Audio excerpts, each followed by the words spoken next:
Ever feel like you're just drowning in information? You're trying to get a handle on something complex, maybe wishing for a shortcut to the really important stuff? Yeah, you want to be genuinely informed, not just overloaded. Exactly. And that's really the heart of the deep dive. We're here to be your guide, sort of pulling out those vital nuggets of knowledge and connecting the dots for you. And today, we're diving deep into something absolutely foundational, but often kind of invisible in software quality: domain testing. Domain testing, okay. It's all about making sure software behaves exactly like it's supposed to, especially, with the numbers or words or conditions we actually feed into it. Right. And our insights for this deep dive come from a really great source: domain testing in software, principles and practice. Mm-hmm. So our mission today is to unpack what domain testing really is, explore its core ideas, understand why it's so vital for making software, well, solid, Robust, yeah. and see how it works with some practical examples. Might have a few aha moments that change how you think about the apps you use every day. Definitely. So at its core, domain testing is a software testing process. It's quite methodical, actually. Okay. It works by feeding a minimum number of inputs into an application. Minimum. Okay, efficiency matters. Right. And then carefully evaluating the appropriate outputs, what comes out.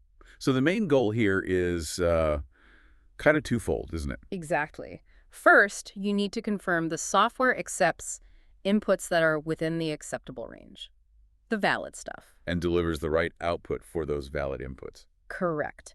But just as importantly, it has to make sure the system rejects things outside those rules. So invalid stuff, things that are out of bounds, clearly wrong. Precisely. It's a fundamental functional testing technique. We're focused on how the system actually behaves. Right, from the user's point of view. And it's also seen as one of the most important white box testing methods. White box, meaning you kind of need to peek inside, understand the internal structure. Yeah, you need some knowledge of the design. And what's fascinating, and the source really stresses this, is that domain testing isn't just one single method. It really differs for each specific domain. Meaning you absolutely need domain-specific knowledge to test effectively. Yes. But hang on, why is that specific knowledge so crucial? Couldn't a clever tester just sort of poke around, try different inputs, and figure out the valid ones through trial and error? Well, you could try, but you'd essentially be testing blind without that domain knowledge. Blind how? You wouldn't really know what truly makes an input valid in that specific context, or what an out-of-range value even means. Okay. Think about, say, a medical dosage calculator. If the tester doesn't understand safe dosage ranges. Right. Or that you can't have a negative dose. Exactly. They might miss incredibly critical errors. Or imagine a financial app with complex currency rules.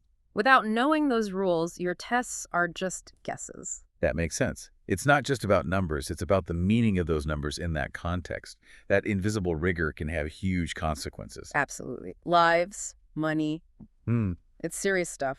Okay, so to really get this, let's break it down. Look at the building blocks testers use. Right. So the basic approach in domain testing is about dividing a domain, the area you're testing, into smaller bits. Subdomains. Subdomains, yeah. Or sometimes called equivalence classes. Equivalent classes, okay. And then you test using representative values from each of those little chunks. It's like looking at a big website and breaking it down into logical sections for testing. Got it. And this simpler way of thinking about domain testing often gets discussed using two specific techniques, right? That's right. Boundary value analysis, or BVA. BVA. Heard of that. And equivalence partitioning. Equivalence partitioning. Okay, so BVA, boundary value analysis. What's the focus there? The focus is right on the boundaries, the edges between those partitions or subdomains we just mentioned. The edges. Why there? Because statistically, that's where errors love to hide. So you test both valid and invalid inputs right at those dividing lines. Okay, makes sense. Test right where things change.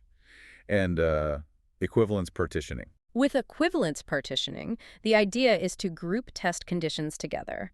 If the system should handle a bunch of inputs in the exact same way. What's equivalent? Exactly. They form an equivalence class or partition. So the goal is to design tests that cover each partition at least once. Just once. Well, at least once. The assumption is if one value in that group works, the others probably will too.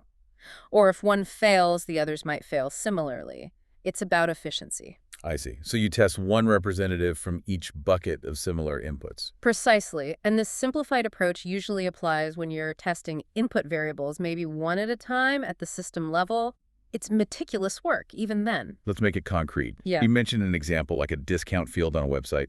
Say it accepts 0 to 100%. Right. So for that field, a valid equivalence class would include numbers like 0, 100, and anything in between, like 50. Okay, and an invalid class. That would be values outside the range, like neckish 1 or 101. Makes sense. The system shouldn't allow next 1% or 101%. Those are out of bounds. But it should accept 0%, 100%, 50%, the valid ones. This really shows how careful you have to be. Checking the boundaries, checking typical valid values, checking typical invalid values. Absolutely. And testers often build these analyses over time, maybe using spreadsheets. Spreadsheets. Really? Yeah, quite often. The goal is to list out all the variables, input, output, even the ones used internally, the intermediate ones. And add detail for the really important ones. Exactly. In the real world, these tables might not always be perfectly complete, but the best ones give you a solid breakdown, especially for critical variables. Okay, so let's see this strategy in action. The source had a great real-world example, right, about a ticketing system. Yes, a children's games exhibition. It really brings the concepts together. So when testers tackle this, they're asking some key questions first. Right. 4 main things. What specific domain are we testing here? How do we group the possible input values? Which specific values should we actually test? And crucially, how do we know if the result is right or wrong? Got it.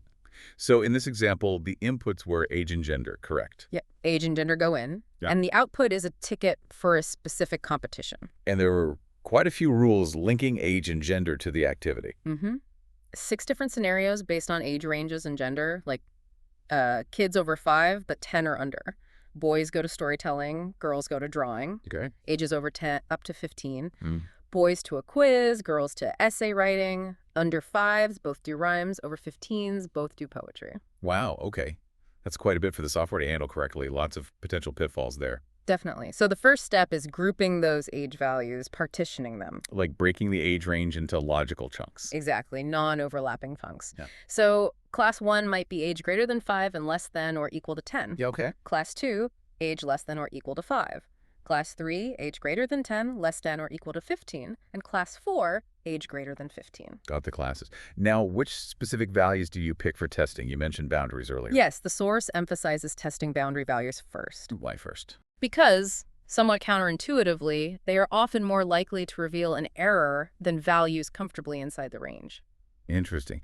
So for that class 1, age 6 to 10, what are the boundaries? The valid boundaries, right on the edge but still okay, would be age 6 and age 10. And the invalid ones, just outside. Would be age 5 and age 11. Testing those exact numbers, 5, 6, 10, 11, is really key. Okay, I get the boundary testing. Yeah. But what about the equivalence partitioning part for this? Right. For equivalence partitioning, you'd pick one value from within the valid range. So for that 6 to 10 class, you might pick age 8. Just one, like age 8. Yeah. The core idea, the assumption, is that if the system works correctly for age 8... It should work for age 7 and age 9, too, because they're the same equivalent group. Precisely. Or if age 8 fails, the others in that class might fail too. That sounds efficient, but it still feels a bit like a leap of faith, choosing just one value. Is that really enough confidence, especially for important software? Is it truly reliable? It's considered reliable because of that underlying principle, uniformity within the class. Uniformity. The assumption is the code treats all values within that specific equivalence class the same way. So if the logic for ages 6-10 handles all those numbers identically, Testing one representative value, like 8, should catch any flaw that affects the whole group. exactly. It's a smart way to drastically cut down the number of test cases you need, but without really sacrificing your coverage. If, and this is the key part, if the class genuinely behaves uniformly. Okay, so it hinges on defining those classes correctly in the first place. Absolutely. It's about intelligent test design, not just brute force testing everything. Right. And then determining the results, knowing if the test passed or failed. That comes back to the domain knowledge. Passing depends entirely on giving a specific input and getting the exact expected output back. Which you only know if you understand the rules of that domain, like the ticketing rules. Correct. So for our games exhibition, if all the tests pass boundaries, equivalence values for all the age-gender combinations... Then the ticketing domain passes. Otherwise, it fails and you've found a bug. Exactly. And moving beyond that specific example, testers generally follow a more systematic approach. Though, these steps can be adapted or even skipped, depending on the situation. It sounds like a really structured process. It is. It really shows the rigor involved. You start by identifying the variables that seem interesting, potentially problematic. Okay. Then you prioritize, figure out which ones you can analyze right now. Then comes that critical step, creating and identifying the boundary values and equivalence class values we just talked about. Like for age in the example. Right. Then you look for other dimensions, like gender was a secondary dimension in our example. Combinations are important. Because things might work alone but break together. Precisely. Then you test the variables that hold the results, the outputs, to make sure they're correct. And you actually look at how the program uses the value of each variable. Yeah, you evaluate that. And you identify other related variables that might need testing in combination. This is really getting into the nitty-gritty. It is. You even try to imagine risks that don't map neatly to an obvious variable, thinking creatively about what could go wrong. Thinking outside the box for bugs. Then you list any variables you couldn't analyze yet, maybe you need more info, and finally, you wrap it all up, summarize the analysis, often with a risk or equivalence table. Wow. It's a very thorough, iterative way to ensure quality. Definitely designed to be comprehensive. So, bringing this all back, what does this mean for you listening, whether you're in tech or just curious? Well, we've seen that domain testing needs that specific knowledge, right? To feed in the right inputs, to check for the right outputs. And it's often used for testing smaller, focused bits of code or features really rigorously. Yeah, and understanding it, I think, gives you a real appreciation for the hidden work that makes software reliable. That invisible stuff we mentioned. Exactly. It's knowing that when you type your age into a form or pick an option from a list, there's been this careful design process. To make sure it handles your specific input correctly. And rejects anything clearly wrong or out of bounds.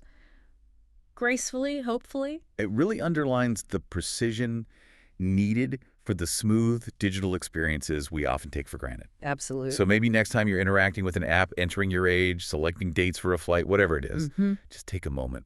Consider the silent rigor of domain testing that likely went into making sure it works correctly for you within that acceptable range. It's a good thought. And here's something to mull over. How might understanding this concept of boundaries, equivalence classes, and needing specific domain knowledge, how might that help you validate information or processes in your own work or even just in daily life, completely outside of software?